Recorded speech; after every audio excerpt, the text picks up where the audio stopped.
आज आपण महाभारतातील वेगवेगळ्या व्यक्तिरेखांपैकी एका अत्यंत महत्त्वाच्या व्यक्तिरेखेविषयी जाणून घेणार आहोत.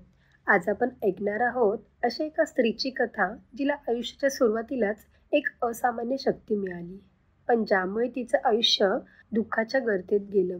ही कथा आहे कुंतीची. कधी कधी आयुष्यात आपल्याला मिळालेलं वरदानच आपल्या जीवनातील सर्वात मोठं शाप ठरतं. कुंतीच्या बाबतीतही काही असंच घडलं. कुंतीचं मूळ नाव होतं पृथा. ती शूरसेनीची कन्या होती. काही कारणानं शूरसेनीने तिला बालपणीच कुंतीभोज नावाच्या नातेवाईकाला दत्तक दिलं होतं. त्यामुळे ती पुढे कुंती या नावाने ओळखली गेली.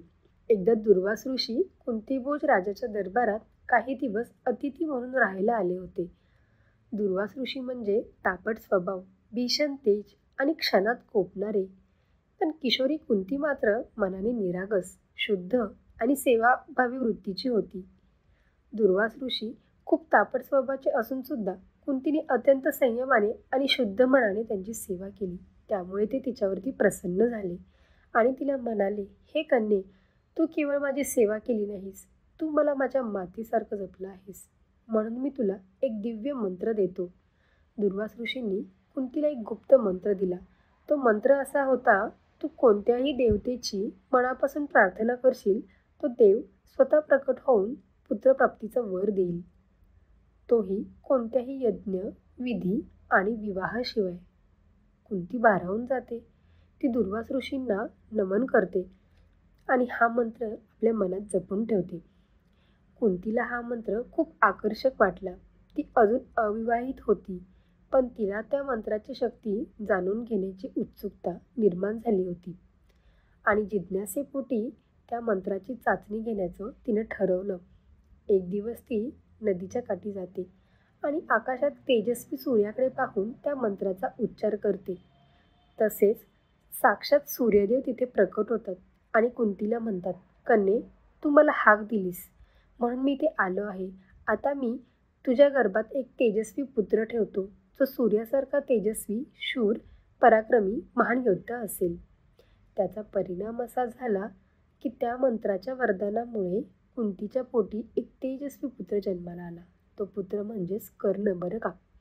पण ती कुमारिका असल्यामुळे तिचं मन घाबरत, अपराध बुद्धीनं थरथरत होतं, कारण या घटनेमुळे तिचा स्त्री सन्मान धोक्यात येणार होता. तिला काय करावे हे सुचेना. शेवटी तिने त्या मुलाला गुप्तपणे नदीत सोडून दिलं. कुंती एक स्त्री असूनही अतिशय शक्तिशाली होती, पण तिच्या या वरदानाच्या विपरीत परिणामांमुळे तिच्यावर वेळोवेळी संकट येत राहिली.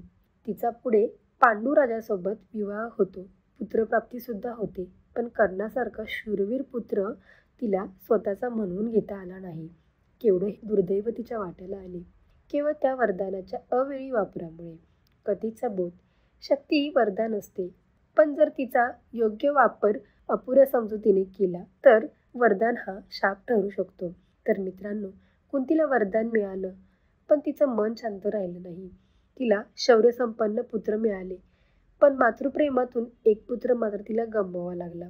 आपल्याही आयुष्यात अशी बरीच वरदाने मिळतात, पण त्यांचा वापर कुठे, कधी, केव्हा आणि कसा करायचा याचं भान आपण ठेवलं पाहिजे. तीच खरी शक्ती ठरते. ही कथा तुम्हाला कशी वाटली? तुम्ही या गोष्टींमधून काय शिकलात आणि योग्य संधीचा वापर तुम्ही कधी कराल हे कमेंटमध्ये नक्की सांगा. आणि हो, अशाच रहस्यमय पौराणिक गोष्टी ऐकण्यासाठी पौराणिक गोष्टी या चॅनेलला लाईक करा आणि या यूट्यूब चॅनेलला सबस्क्राईब करा.